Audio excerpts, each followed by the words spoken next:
할렐루야. 우리 오늘 성경 본문의 말씀은 신약 성경입니다. 신약 성경 빌립보서 3장 1절로 9절까지입니다.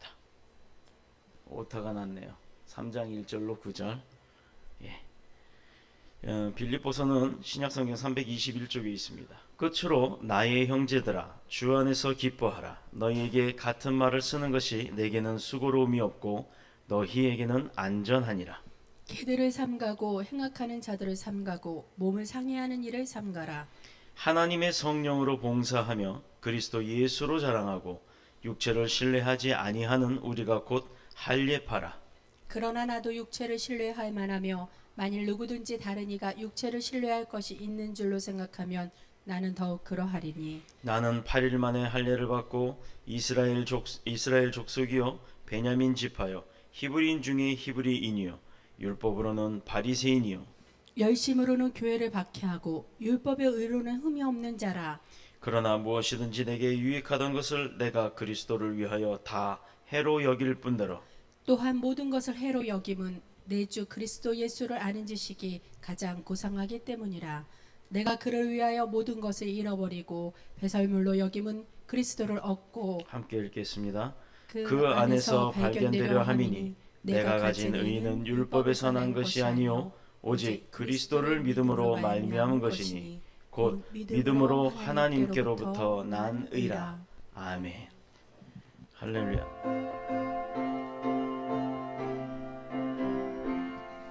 주님 우리의 마음을 여시어 말씀을 깨닫게 하옵소서.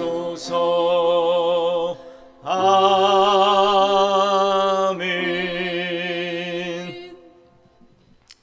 할렐루야. 우리 오늘 성경 본문의 말씀으로 함께 나눌 은혜의 제목은요, 성공한 인생이라는 말씀의 제목으로 함께 은혜를 나누도록 하겠습니다.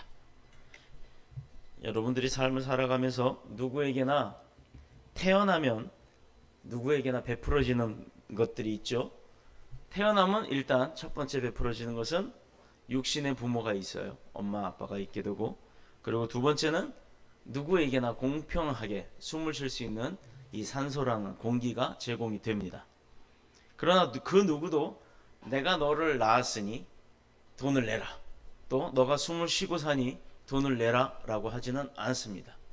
그렇다 그러면 아무것도 조건 없이 우리에게 주어지는 것들이 있는 반면에, 또 우리가 삶을 살아감에 있어서 좋은 옷을 입어야 되고 좋은 차를 가져야 되고 좋은 집을 가져야 되고, 그러기 위해서는 좋은 직장을 잡아야 되고, 또 좋은 직장을 잡기 위해서는 무엇을 해야 돼요? 여러분이 학습을 해야 됩니다. 많은 일들을 배워야 되고 또 지식도 배워야 합니다. 그 이유가 어떤 대가성을 위해서 우리가 그것을 지불하기 위한 그런 목적을 두기 때문에 열심히 노력을 하고 열심히 최선을 다하고 살아가는 것이 바로 우리의 인생이라고 할 수가 있어요.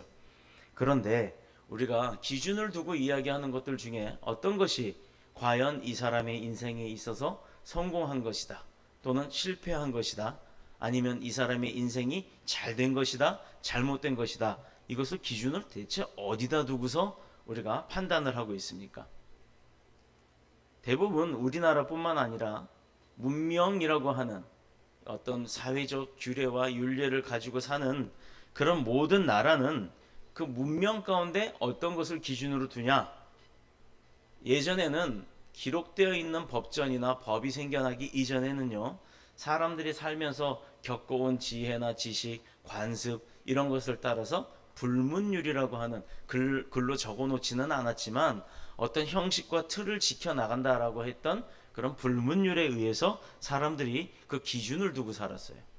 그런데 이게 사람의 마음에 따라서 누구에게는 안 된다고 했다가 누구에게는 된다고 했다가 막 이렇게 왔다 갔다 하니까 사람들이 불만 불평들이 생겨나기 시작했고, 그 이로부터는 어떻게 되었느냐, 그 분야의 전문가들을 모아놓고 무엇을 했는가 하면 머리를 맞대고서 법이라고 하는 것들을 만들어내기 시작했습니다. 지금도 우리나라의 국회의원들이 하는 것은 국민을 대표해서 그 지역을 대표해서 사람들을 선출하고 그 사람들이 국민의 대표성을 가지고 국회에서 법을 만들고 뭐 잘못된 법들은 뭐 해결을 하고 아니면 정부가 어떻게 살아갈지 정부의 예산은 어떻게 할지 그것을 국회의원들이 기준을 두고 삽니다. 그러다 보니까 우리가 소위 말하는 권력이 있는 사람이 성공한 인생이다. 또 때로는 내가 권력을 갖지는 않았어도 그 어떤 재물적 물질적 풍요로움을 가지고 인해서 세상 가운데 많은 것을 쓰고 많은 것을 만들어낼 수 있는 창출의 능력이 있다 싶어서 또 어떤 사람들은 재물이 많으면 그 사람도 성공한 인생이다 라고 표현을 합니다. 그렇다면 반대로 국회의원이나 대통령 같은 권력자, 군 통수권자 이런 권력을 갖지 않은 사람은 실패한 인생인가요? 또 내가 삼성의 어떤 사람들이나 뭐 LG의 어떤 사람들처럼 그렇게 재물적 부유함을 갖지 못했다 그러면 실패한 사람인가요? 내가 그리스도를 위하여 모든 것을 잃어버리고 배설물로 여김은 그리스도를 얻고 그 안에서 발견되려 함이니라는 오늘 8절 9절의 말씀이 있습니다. 이것은요, 내가 나의 인생을 살지만 그 인생의 주권이 누구로부터 왔다? 하나님으로부터 왔다라는 것을 인정하는 고백입니다. 그래서 내가 내 삶을 주님 안에서 찾기를 원하는 거고 주님의 뜻 가운데로 가기를 원하는 겁니다. 우리가 오늘 찬양을 했잖아요. 주님의 영광 이 세상 가운데 영원토록 하기를. 그것은 무엇이냐? 모든 것을 잃어버리고 배설물로 여겼다는 것은 참 더럽게 여겼다라는 거예요. 내가 지금 갖고 있던 권력, 재물, 물질, 능력, 학식 또 그 이외의 기타 등등 내가 자랑할 수 있는 모든 것, 심지어 이것도 저것도 아무것도 없는 가난한 집안에서 살던 사람은 그 사람이 재물이 없다는 것만큼 가지고 그것만으로 실패한 인생이라고는 할 수 없는 겁니다. 왜? 그의 자녀가 잘 돼서 대통령이 될 수도 있는 거고 유엔 사무총장이 될 수도 있는 것이기 때문이에요. 그렇기 때문에 사람의 기준이라고 하는 그 가치관은 오늘 성경의 말씀처럼 배설물로 여길 만큼 중요하지 않다라는 고백을 하는 것입니다. 그리스도를 얻고 그로 인해서 세상 가운데서 내가 가장 중요시 여겼던 것들을 다 버림으로 인해 그리스도를 얻게 된다는 것, 그 안에 내가 있다라는 것을 찾는 것이 우리의 삶의 목적이라는 핵심적인 말로 성경 구절로 우리에게 교훈을 주고 있는 겁니다. 바울은 사도 바울이 어떤 사람인지 여러분 다 아시죠? 그 바울은요 원래 그리스도인들을 죽이려고 작정을 하고 악독하리만큼 사악했던 사람입니다. 그는 그의 눈에 띄는 그리스도인들 뿐만 아니라 숨어있는 그리스도인들까지 찾아내서 죽였던 사람이에요. 그랬던 자가 누구를 만났다고요? 하나님을 알게 됐고 예수님을 만났습니다. 성령 체험이라는 성령 충만함을 입고 난 이후에 그가 변했어요. 그가 변했습니다. 어떻게 변했느냐? 내가 죽이려고 했던, 근데 어떤 사람을 죽였어요? 자기 백성이에요. 자기 백성이 나를 칭송하지 아니하고 예수 그리스도를 믿고 하나님을 따르는 자는 다 죽여버렸어요. 마치 김정은이 그 예수를 믿는 북한 백성들을 죽이는 것처럼 그랬는데 그가 정작 예수 그리스도를 만나고 성령 체험을 하고 난 이후에 오히려 어떻게 됐다고요? 예수 그리스도를 증거하는 가장 귀한 사도가 되었습니다. 저도요, 여러분들 뭐 아시는 분들은 아시겠지만 저는 저의 인생을 살아본 적이 없었습니다. 저는 태어나서는 제 인생을 살았겠죠. 그런데 어려서부터 아버지가 일찍 돌아가시고 조실부모, 편모, 그러니까 아버지 없는 어머니 손에서 자랐어요. 그러니 어머니가 얼마나 힘드시게 사셨겠습니까? 어머니 일을 도우면서 어머니랑 같이 돈을 벌기도 하고 때로는 신문을 돌리면서 소년 가장의 역할도 하고 살았어요. 그러던 제가 나름 성공을 했습니다. 대학도 진학을 했죠. 군대도 고등학교 때 가난했는데 고등학교 때도 장학금을 받았습니다. 어떤 장학금을 받았느냐? 대한민국에서 주는 장학금을 받았어요. 대한민국 국방부에서 주는 부사관, 그때는 하사관이라고 했죠. 하사관 장학금을 받고 학교를 다녔습니다. 근데 조건이 있어요. 이거는 대학을 가든 안 가든 일단 고등학교를 졸업함과 동시에 군대 입대를 해야 돼요. 뭘로? 하사관으로요. 그래서 4년 6개월을 근무를 해야 합니다. 근데 저는 제대하던 해가 88년 올림픽을 하던 해예요. 근데 여러분들 기억나시는 분들은 기억나실 겁니다. 88년 올림픽을 앞두고 김포공항, 그때는 인천공항이 없었어요. 모든 외국인들이 김포국제공항을 통해서 들어옵니다. 공항 앞에 있는 버스 정류장인가요? 거기서 폭탄 테러가 일어났어요. 쓰레기통에 폭탄이 설치되었고 그게 폭발을 하면서 큰 사고가 났습니다. 14명이라는 사람이 죽었는데, 그때 저희가 다 근무하던 부대가 바로 공항 수비대였어요. 공항 안에 공항 지역을 수비하는 부대의 어느 소초장을 제가 하고 있을 때였습니다. 그러니 내일이 저녁일인데, 내일이면 저는 민간인 신분으로 가야 되는데 국방부에서 특명이 떨어지질 않아요. 제대를 시켜주지 않습니다. 전군 비상, 이제 올림픽 기간 다 끝날 때까지, 올림픽이 15일이죠?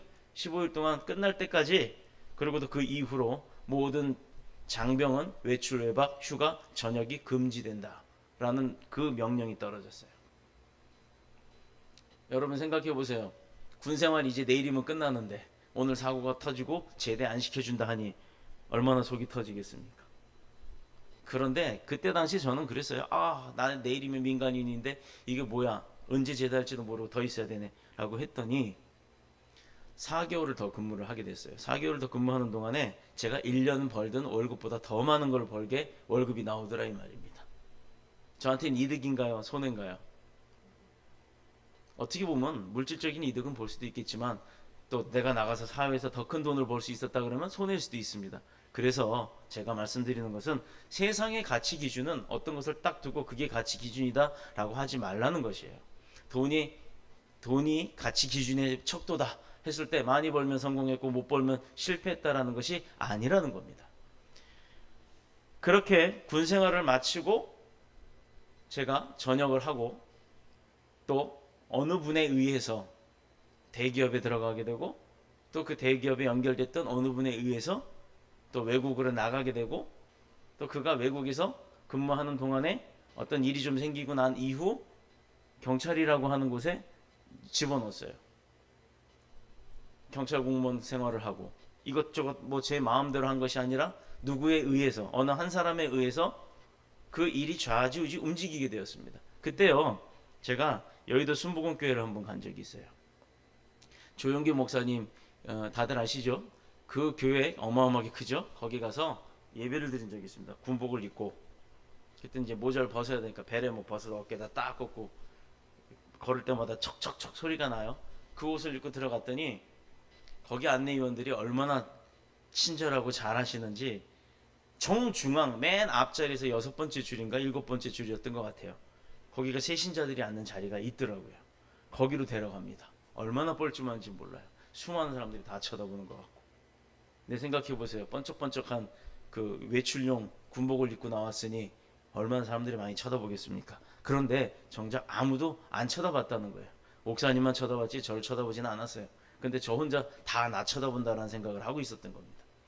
기도합니다. 이제 우리 주님이 역사하심을 갖다 우리 모두 함께하며 주님 앞에 우리 통성으로 기도합시다 하고 할렐루야 이러고 기도를 하는데 샬라샬라 왈라왈라 막 이렇게 해요.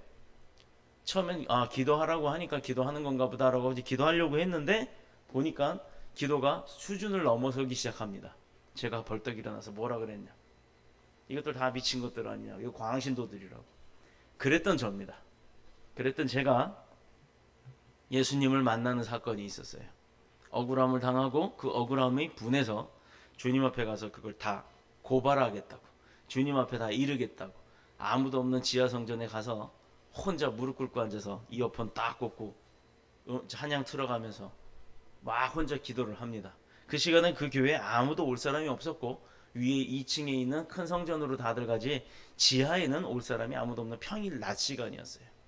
그 시간에 가서 불 꺼놓고 혼자 앉아서 막 억울해서 울고불고 하면서 기도를 하는데 갑자기 뒤에서 담임 목사님 목소리가 들립니다. 예수님 이러는 중보하는 담임 목사님 목소리 딱 들려요. 그 순간 얼마나 창피합니까? 내 속에 있던 걸 다 쏟아내고 있었는데 억울한 거 다 쏟아내면서 막 욕도 했어요. 그 자식이 말이에요 막 이러고 이렇게 막 욕도까지 했는데 뒤에서 담임 목사님이 그 소리를 듣고 있었다는 그 마음이 딱 드는 순간 놀라서 뒤를 돌아봤습니다. 그런데 아무도 없었어요. 그러고 나서 깨달은 것은 제가 분명히 귀에 이어폰을 꽂고 찬양을 듣고 있었다는 겁니다. 그런데 그 속에서 예수님 소리가 들려요. 설마.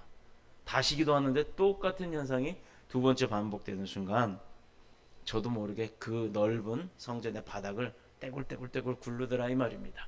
얼마나 열심히 굴렀냐면 여름이어서 반팔 라운드 면티를 입고 있었어요. 여러분 아실 거예요. 하얀색 면티. 그게 걸레가 될 정도였습니다. 구멍이 다 나고 거의 회색이 되고, 나중에 우리 강도사님이 벗어놓은 옷을 보고 이걸 버리지 왜 이 걸레를 여기다 놔뒀냐. 그걸 그리고 이제 쓰레기통에 버리더라고요. 그게 바로 제가 입고 굴렀던 옷입니다. 그런데 어디 하나 멍이 안 들었다는 거예요. 어디 하나 멍이 들지 않았다는 겁니다. 사도 바울이 그랬습니다. 예수 그리스도를 만나기 전에는 핍박을 했던 사람이고 예수 그리스도를 부정했던 사람이에요. 믿으려 하지 않았던 사람이에요. 그런데 그가 예수 그리스도를 만나고 난 이후에, 성령 체험이 있고 난 이후에 누구를요? 예수 그리스도를 증거하고 다녔어요. 마치 이것들 다 미친 것들 아니야? 라고 손가락질하고 그 자리를 저벅저벅 걸어 나왔던 제가 지금 목사가 되어서 예수 믿으라고 선포하는 것과 같은 일을 겪고 있었다라는 것입니다. 이것은요, 세상에서 우리가 살고 있는 이 삶 가운데 우리가 육체의 편의를 위해서 살려고 하는 거죠. 세상에서 사는 삶은 나의 육신, 거기 조금 벗어나서 우리 가족, 내 자녀들이 조금 더 편하고 잘 살자고 하는 그 의미로 열심히 노력을 하고 성공이라고 하는 것을 추구하고 사는 것입니다. 그런데 육체적 삶을 위해서 절대적으로 신뢰하고 지켜야만 하는 것들, 도리어 그것이 예수 그리스도 안에서는요, 아무 쓸모없는 것이라는 겁니다. 결국은 예수 그리스도 안에서 버리고 포기하고 잊어버려야 진정한 성공을 얻게 된다는 겁니다. 진정한 성공. 오늘 말씀 제목처럼 성공한 인생. 여러분 성공하고 싶어요? 잘 살고 싶어요? 뭐 권력 갖고 싶어요? 세상의 것을 쫓지 말고 하나님의 것을 쫓기를 바랍니다. 왜 그러느냐? 그것이 진정한 성공의 인생이 될 수 있기 때문입니다. 오늘 설교 끝부분에 가보면 내가 무엇을 그동안 쥐고 있었구나 라는 것을 깨닫게 됩니다. 우리 현실을 생각해보면요, 우리가 이 가상의 세계라고 하는 어떤 인터넷 속의 사이버 공간이 아니라 우리가 살고 있는 육의 생활과 또 우리가 이 포함되어 있는 이 육신의 삶 속에 우리가 볼 수 없는 영의 세계가 있어요. 그러면 우리는 믿음의 사람이 육신의 삶뿐만 아니라 영의 삶도 살아야죠. 그래서 우리가 늘 기도할 때 영과 육이 함께 강건하게 하옵소서 해서 영육 간의 강건함을 주시옵소서라고 기도를 하는데, 절대 포기하지 않을 수밖에 없는 것, 다른 것은 다 포기하더라도요, 제일 중요한 것은 포기하면 안 됩니다. 그것이 무엇이냐? 바로 믿음이라고 하는 거예요. 믿음. 믿는 것이 뭡니까? 여러분, 믿음이 뭐예요? 변화되는 것. 변화되는 것. 사전적으로는 느껴지지 않는 것을 내가 인정하는 것이 믿음이라고 돼요. 그렇게 되어 있어요. 그러나 우리는 예수 그리스도가 잘 안 믿겨져요. 모르는 사람이 알 수가 있나요? 태어나자마자 엄마인지 아빠인지 누가 알아요? 자꾸 엄마야 엄마야 하고 가르쳐 주니까 엄마인 줄 아는 거죠. 강아지한테 자기 엄마 아빠가 있죠. 강아지도 그 강아지를 분양해 옵니다. 그러고 나서 강아지한테 주입을 해요. 너 이름은 뭐다? 너 이름은 뭐다? 그리고 오른손 왼손 앉아 일어나 이리가 저리가 내가 엄마다 내가 아빠다 이렇게 가르쳐 놓으면 그 강아지는 자기가 사람인 줄 알아요. 그러다가 그 강아지를 안고 어느 날 거울을 같이 서서 거울 보여주는데 강아지가 자기 얼굴을 보고는요 짖어요. 나는 사람인데 넌 누구냐? 너 왜 우리 아빠 품에 안겨있냐? 너 뭐냐? 이러고 걔는 짖습니다. 강아지가 처음 거울을 보면요 대부분 다 자기 모습이라는 걸 인정하지 않아요. 이게 바로 주입식 교육이에요. 그러면 믿음이라는 것도 주입식 교육으로 되겠습니까? 안 됩니다.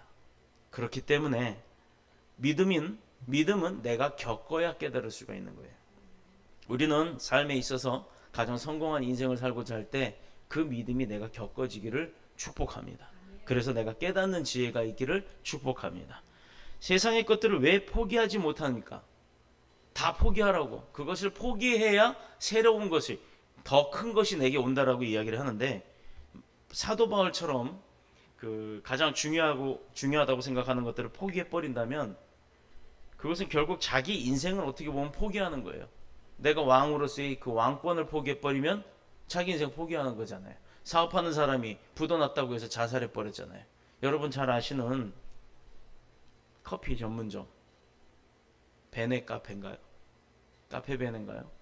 그분은 27살부터 시작해서 34살, 지금 43살까지. 이번에 지금 그 40 몇 살이면 하여튼 좌우지간 40대 중반입니다. 대한민국에서 커피 전문점, 물론 스타벅스를 보고 아이디어를 창출한 거지만, 커피계에서는 이름을 날릴 만큼 성공한 성공신화의 소유자입니다. 그가 왜 자살했나요? 카페베네가 왜 자살을 했나요? 한동안은 여러분이 잘 아시는 드라마가 있었을 겁니다.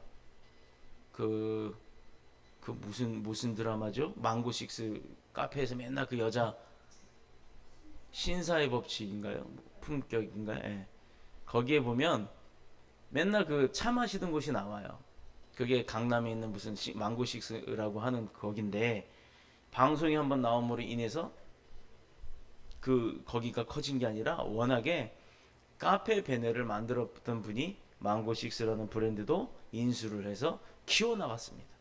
심지어는 중국 땅까지 갖고 갔어요. 근데요, 아이러니하게도 제가 아는 몇몇 사람들, 친구, 지인들, 사업을 하는 분들이 중국 가서 사업하는 사람들이요, 별로 그 결과가 좋지가 않더라고요. 제가 아주 절친으로 만났던 중국인이긴 합니다만, 그 랑차오라고 하는 대만인이 있었는데, 그도 중국에 그 즉석 카메라 현상기 이렇게 15분 만에 사진 빼주는 그 기계를 수출했는데, 그게 공안이 무슨 장난을 했나 봐요. 하여튼 잘못돼서 그도 인생을 포기했습니다. 왜? 자기가 가치관을 가지고 추구했던 그 모든 것들을 망했다라고 표현을 했을 때, 세상 말로 망했을 때, 실패했을 때 왜 자기의 인생까지 끝났다고 생각하고 목숨을 버리는지 저는 솔직히 이해가 안 됩니다. 이것은 어리석기 때문이에요. 자기 인생을 그렇게 쉽게 포기합니까? 왜요? 내가 성공한 인생이 돼야 되는데 성공하지 못하고 실패한 인생이라고 인정하기 때문에 목숨까지도 버리는 겁니다. 이것은 굉장히 비겁한 거예요. 여러분 생각해 보십시오. 돈이 없다고 해서 죽진 않아요. 우리 예수님 한번 볼까요? 예수님이 돈이 많거나 물질이 많았던 분인가요? 그분은 전대도 없어요. 돈 주머니. 우리 시장 가면 아주머니들 앞에 앞치마 같은데 이렇게 돈 막 집어넣는 거 있잖아요. 그게 전대라고 합니다. 그것도 없었어요. 그렇다고 예수님이 지갑이 있었나요? 그것도 없었습니다. 예수님이 집이 있었나요? 50평짜리 뭐 49층 아파트 있었나요? 없었어요. 단 한 칸의 방도 없었고 또 돈 몇 푼도 없는 분이셨습니다. 그런데 예수님이 굶어 돌아가셨다, 잠잘 데가 없어서 비 맞고 뭐 비박을 했다, 이런 얘기 성경에 나온 적 있나요?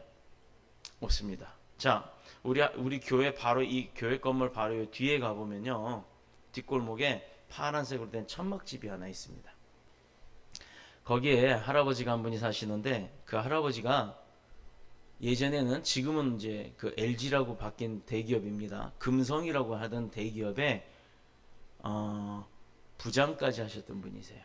자식이 외국에서 박사랍니다. 교수고 박사래요.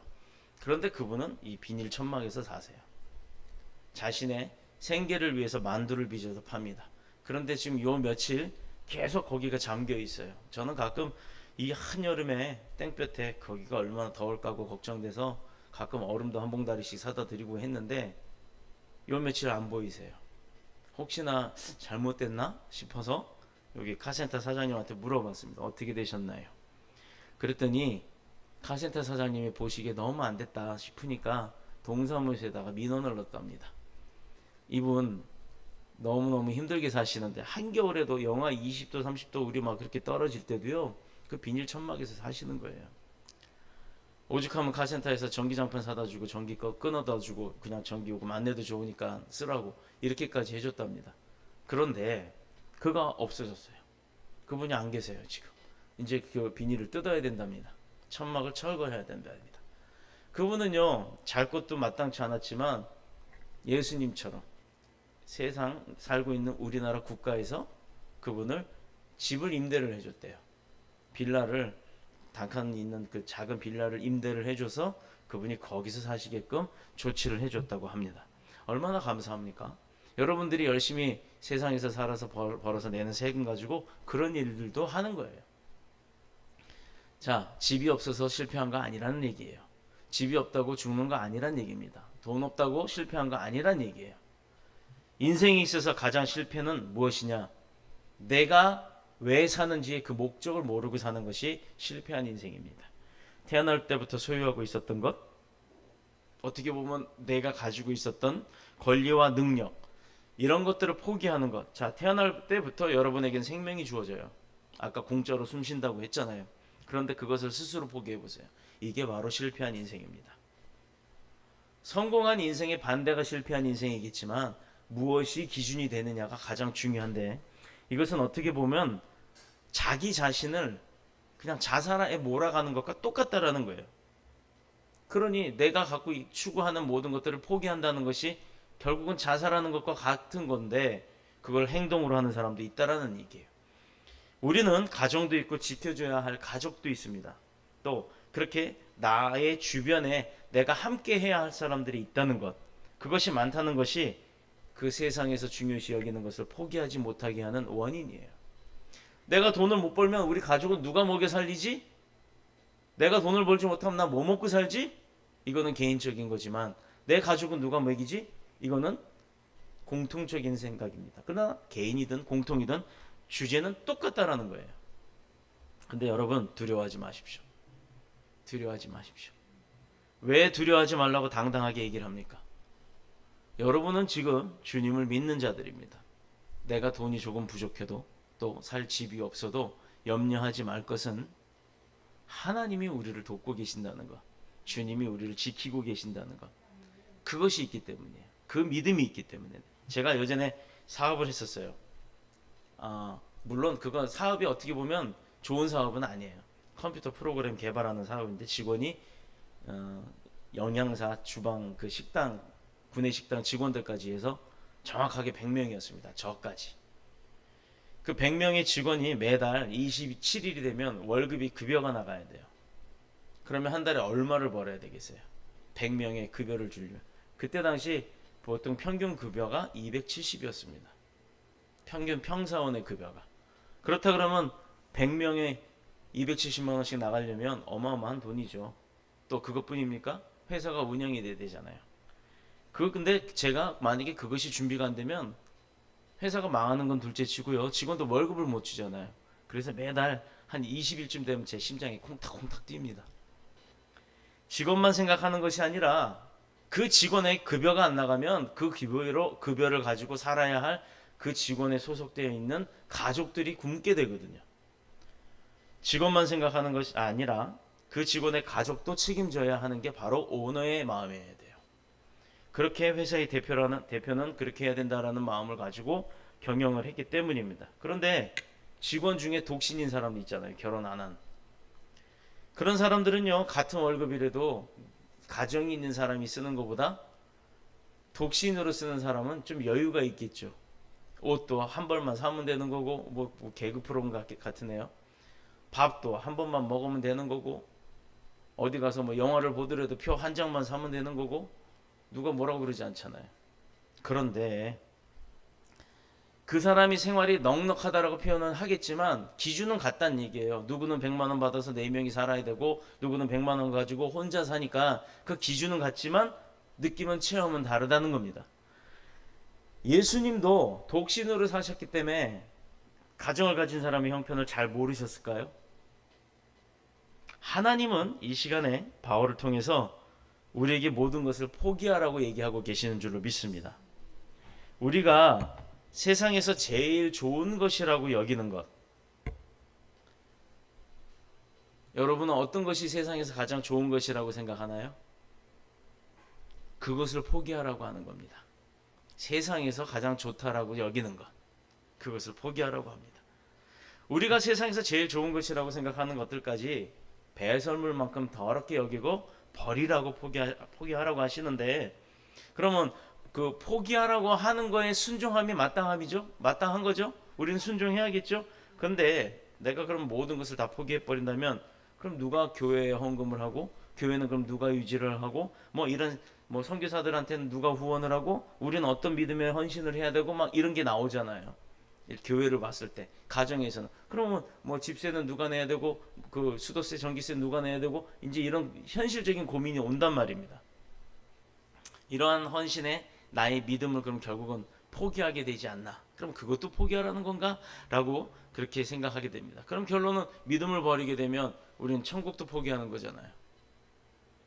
그러나 하나님은 우리가 어떤 생각을 가지고 있든지 간에, 그리고 또 무엇을 하고 있든지 간에, 어떤 조건과 환경 속에 처해 있든지 간에 관계없이 지금까지 우리가 세상적으로 도움이 된다 자랑스럽게 여겼던 것들을 다 버리라고 하십니다.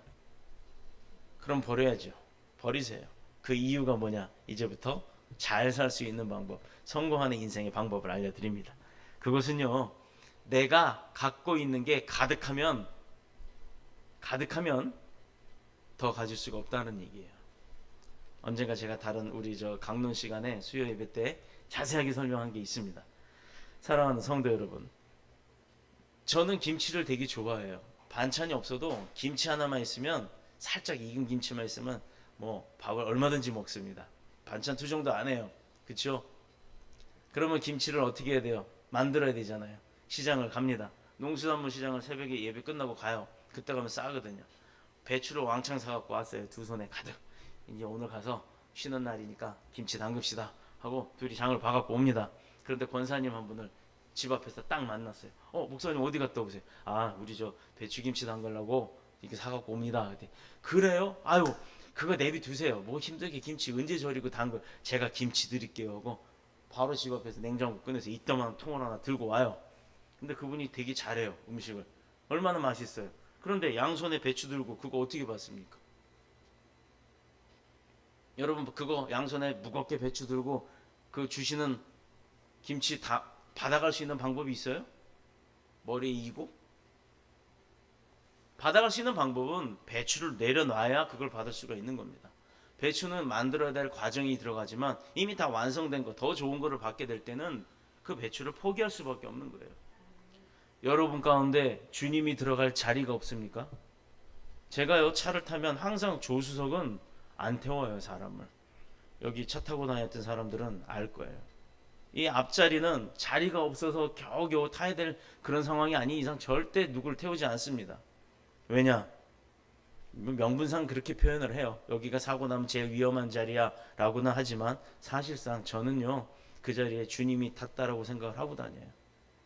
그래야 사고가 안 날 거고 도와주실 거고, 그렇게 있어야 나도 내 행실을 바르게 할 것이다 라는 생각 때문에 여긴 주님 자리입니다 라고 고백을 해놓고 사람들에게는 사고 나면 위험한 자리니까 타지 마세요 라고 합니다.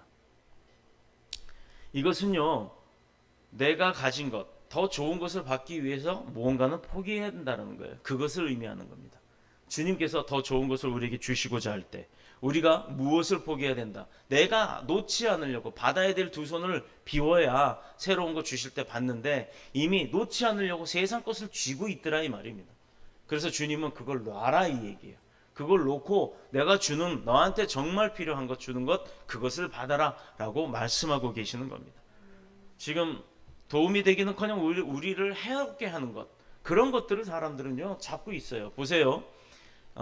그냥 일반적인 상식으로 약은 입에 씁니까 답니까? 달아요.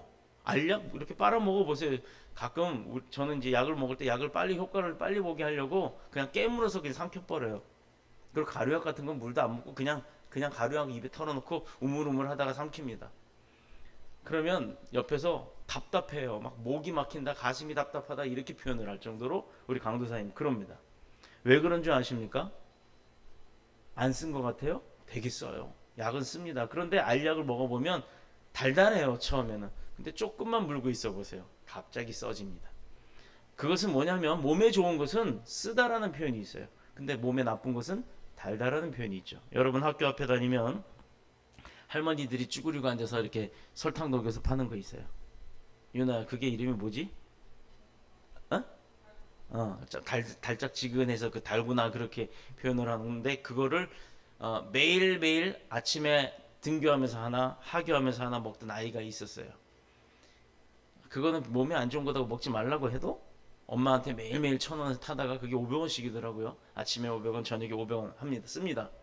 그 아이가요 병원을 다니기 시작해요. 왜? 이가 다 삭아서 없어졌대요. 아이가 유치니까 그나마 다행이죠. 바로 이거예요. 몸에 좋은 것은 입에 답니다. 우리를 해롭게 하는 것은 재미있어요.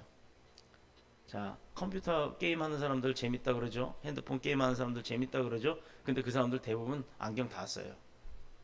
그래서 안경 벗으면 막 머리 아프다 그러고 그래요. 이렇듯이 사세한 이 소소한 것도 가만 보면 우리에게는 재밌고 즐겁고 행복한 것 같지만 정작 그것은 나를 해롭게 하는 것들입니다. 학생이 학생 신분으로서 공부를 열심히 해야 될 시기에 즐기고 뭐 놀러 다니고 이런 데 신경을 쓴다 그러면 그 사람의 결과는 어떻습니까? 성적의 결과가 드러나기 시작합니다. 포기하는 것에 대해서 사람들이 할 수 없는 것을 본을 보이신 분이 있어요. 그분이 바로 예수님이에요. 무엇을 포기했느냐? 예수님 포기하는 것에 대해서는 또 예수님만큼 따라갈 사람이 없습니다. 예수님은 포기하다 생명까지 포기했어요. 근데 여기서 잘 들으셔야 돼요. 생명 포기하는 게 잘 됐다라는 게 아닙니다. 자살하는 게 잘 됐다라는 게 아니에요. 예수님은 자살이 아니에요. 타살입니다. 남에 의해서 죽임을 당한 거예요. 그런데 그 목적이 뭐였어요? 예수님이 죄인이어서. 예수님은 죄가 없었잖아요. 우리의 죄를 위해서 대신 돌아가신 겁니다. 예수님은 자신의 생명까지 포기하셨기에 우리는 흉내낼 수 없음에도 또 그럼에도 하나님은 그런 우리를 축복하시려고 자꾸 쥐고 있는 건 놔라라고 얘기하시는 거예요. 그렇게 하나님께서는 우리가 포기하지 못하는 것들을 포기하시는 것을 믿으시길 축복합니다. 왜 믿어야 되느냐? 그걸 포기해야 더 큰 축복을 받기 때문입니다.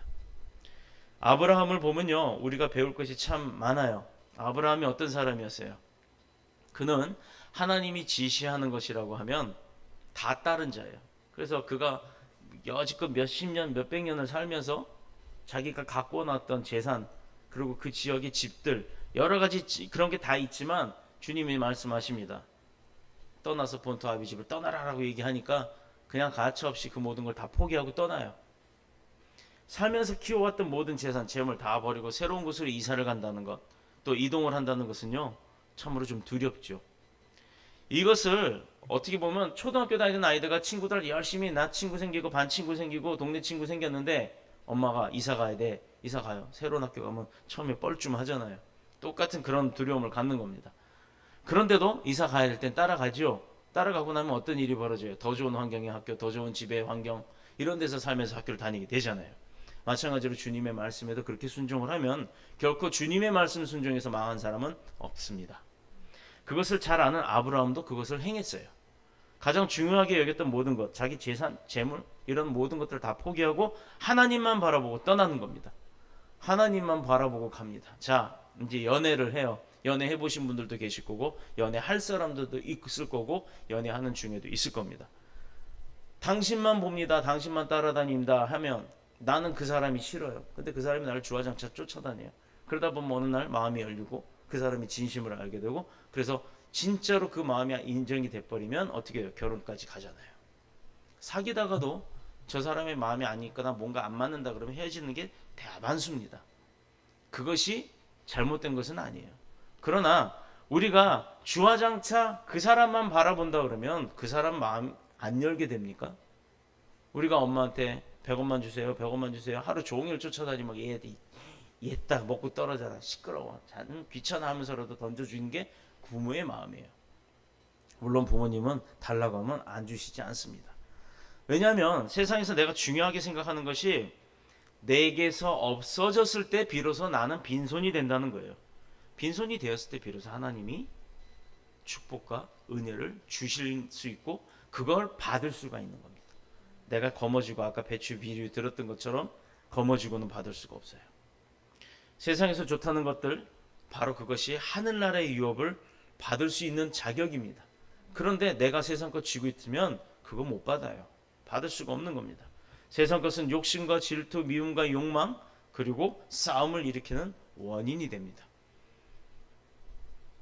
가끔 그런 것 보이시죠? 뉴스에 보면 어느 날 대문이 없어졌대요. 빌라에서 나오는 입구가 갑자기 그 앞집 땅 주인이 자기 땅 다니지 말라고 담벼락을 쌓아놓은대요.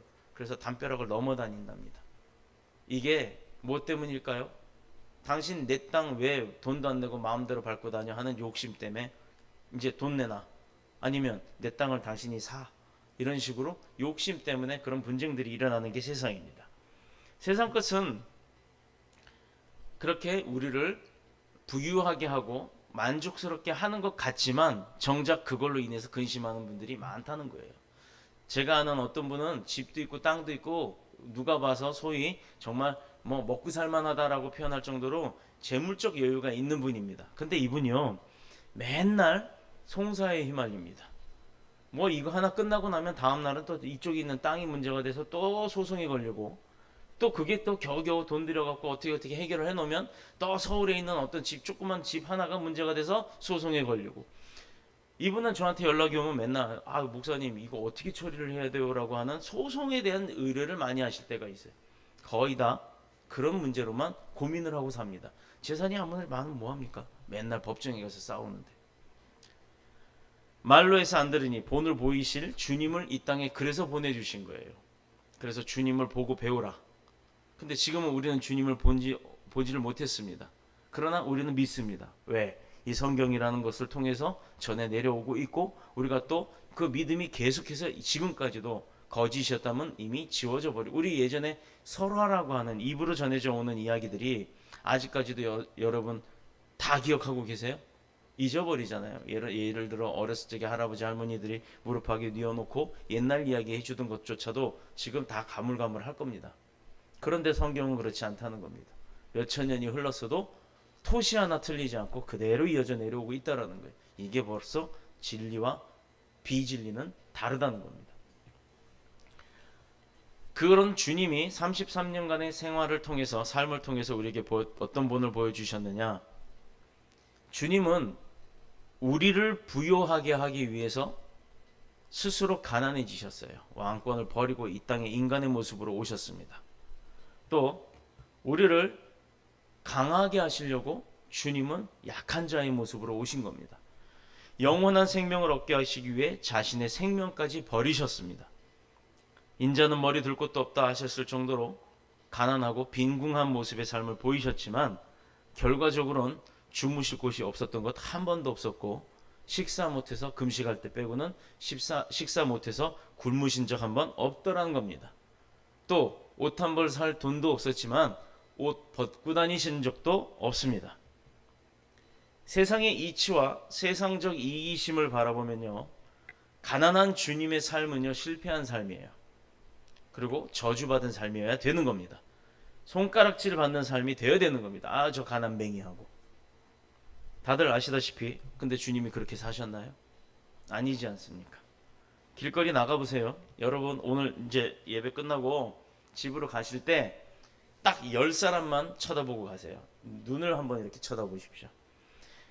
지나가는 사람들 얼굴 보면요, 웃는 사람이 과연 몇 분이나 있어요? 머리에 꽃 다신 분 말고. 정상적인 사람들이 걸어다니는 모습을 보면 웃고 다니는 사람들이 없습니다. 근데 오늘은 주일이죠. 주일 예배 끝나고 다니다 보면 교회 주변에 있는 사람들 얼굴 한번 보세요. 확실하게 믿음이 있는 자와 믿음을 갖지 않은 사람들의 삶은 다르다는 것이 얼굴에서 드러납니다.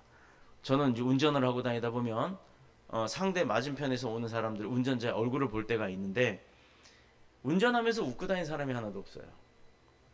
아니 진짜 없습니다. 하나도 없습니다. 의도적으로 저는 가끔 웃고 다닐 때가 있어요. 가끔 보면 진짜 뭐 100에 하나 정도 이렇게 웃는 사람들이 있는데, 그 사람들의 특징이 있습니다. 차에 분명히 뭔가가 표시가 되어 있다는 거예요.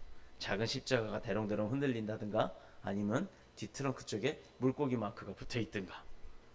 이것이 좀 다르다는 겁니다. 새벽에 새벽 예배 때문에 이렇게 아침에 여기 나와 보면, 뭐 물론 우리 교회 아침에 오시는 분들이 없죠. 근데 다른 교회 아침에 새벽 예배 때문에 가시는 분들이 있어요. 그분들 옆에 성경책 다 끼고 걸어갈 때, 그분들 아침에 일어나서 걸어가는 분들 얼굴 표정 보십시오. 뭐가 그렇게 기대에 찼는지, 뭐가 그렇게 기쁜 일이 있는지 신나서 갑니다. 신나서. 5시 한 4시 한 50분쯤 되면요, 발걸음이 엄청 빨라요. 거의 막 뛰다시피 가요. 왜 그렇게 갈까요? 힘들어 보이는 삶, 우리가 살아가는 세상의 삶이 힘든 게 맞는데, 그 힘들어 보이는 삶 가운데도 기쁨을 누리고 사는 사람들이 있더라 이 말입니다. 이 사람들이 누구냐? 바로 믿음의 사람들이에요. 우리 보윤이가 세상 말로는 지가 그랬어요. 그런데 예배에 지각한 건 문제가 되지 않습니다. 안 나오는 게 문제가 될지언정 지각을 해서라도 예배에 나오는 것은 정말 하나님이 기뻐하는 일이에요. 유나가 전화를 내내 해서 빨리 와 이렇게 권면을 하더라고요. 잘했어요. 정말 잘한 거예요. 얼마나 기뻐요. 행복해요. 이렇게라도 주님 앞에 나온다는 것, 그래서 내가 한 주간을 살아야 되는 힘을 얻는다는 것, 이것은 굉장히 우리 삶에 있어서 중요한 일입니다. 남들이 가까이 하기를 꺼려했던 죄인들, 더러웠던 병자들, 가난했던 자들, 문제 만나서 고통받는 자들을 주님은 오히려 찾아다니면서 가까이 하셨고 그들을 치료해서 정성껏 치료해 주셨던 종의 모습을 보이고 사셨어요. 마지막에는 십자가에서 그것도 자신의 몸을 찢어 우리에게 주셨고 남은 옷도 그 로마 군인들이 찢어 나눠 가졌어요. 자기 몸을 찌른 자들도 용서를 하셨습니다. 그러므로 믿음은 어떻게 보면요, 다 포기하는 게 믿음이라고도 할 수 있어요. 육체의 자랑을 포기하고 또 빼앗기지 않으려고 마지막까지 내가 붙들고 지키려고 했던 것도 포기하고 주님처럼 사도 바울처럼 그렇게 버리고 포기하면 세상에서 맛볼 수 없는 평화와 기쁨과 만족이 저와 여러분들 가운데 넘치게 될 줄로 믿습니다. 우리의 느끼는 삶은 고통이요, 또 빼앗기지 않으려고, 잃어버리지 않으려고 몸부림치기 때문에 그 고통을 더 느끼는 겁니다. 실패하면 어떡하지? 내가 낙오되면 어떡하지? 우리 막내 아들이 맨날 그 소리를 해요. 네가 이 세상에서 제일 두려운 게 뭐냐? 낙오자가 되는 거예요. 너 낙오자가 뭔지 아느냐? 낙오자는 뭐든지 실패하는 게 낙오자지 않습니까? 그러면 너는 그만큼 노력을 하느냐? 그래서 노력을 하려고 하는데 안 되니까 스트레스 쌓여요. 바로 이겁니다. 빼앗기지 않으려고, 내려놓지 않으려고 내가 꼭 쥐려고 하니까 그게 힘든 거예요. 그래서 삶이 힘들어지는 겁니다. 그러나 믿음은 포기함 뒤에 하나님의 도우심이 있다라는 거, 우리가 내려놓고 다 내려놨을 때 새로운 것이 나에게 주어진다는 하나님의 능력이 나에게 임한다는 하나님의 도우심이 있다라는 그 믿음을 믿고 확신하는 사람만이 그것을 누릴 수가 있는 줄로 믿습니다. 그래서 포기할 수 없는 것들을 포기하는 것이 믿음, 또 믿으면 변화가 되는 것이 믿음. 세상의 것을 포기할 때 하나님은 그 빈자리를 하나님의 영광과 은혜로 채워주시는 줄로 믿습니다. 그로 인해서 저와 여러분들 가운데도 늘 사도 바울처럼, 그런 아브라함의 삶처럼 아버지 하나님의 능력이 무엇이든지 내게 임할 수 있도록 내가 먼저 비우는 자세를 갖는 저와 여러분이 되시기를 그리스도의 신 예수님의 이름으로 축복합니다. 축원합니다. 기도드리겠습니다. 주의